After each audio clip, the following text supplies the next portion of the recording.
Hola, me llamo Aritz de la Era, soy un diseñador de moda upcycling y en este vídeo os voy a dar algunos consejos para decorar vuestros proyectos y darles un valor añadido y un toque diferente.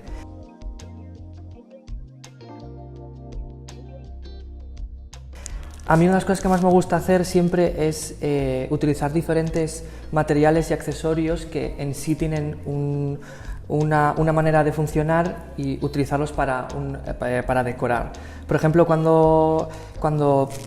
descoso diferentes prendas para utilizar sus telas, siempre sobran cosas como los bolsillos, las trebillas, y esto se puede utilizar para decorar nuestros proyectos, nuestras prendas, y no necesariamente para que cumpla su función de bolsillo y de trebilla para los cinturones, sino para darles un toque diferente y que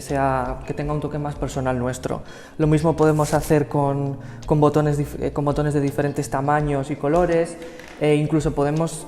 coger telas de otros proyectos y darles alguna forma para hacer parches o decoraciones. También suelo utilizar mucho los bieses de colores, no solamente para rematar los bordes, también se pueden utilizar simplemente de esta manera para decorar nuestras prendas, e incluso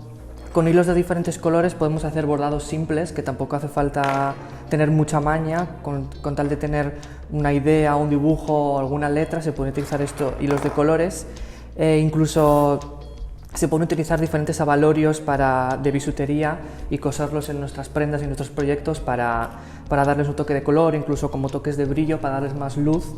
E incluso podemos utilizar ojetes que se utilizan normalmente para atar corsets, incluso se pueden utilizar para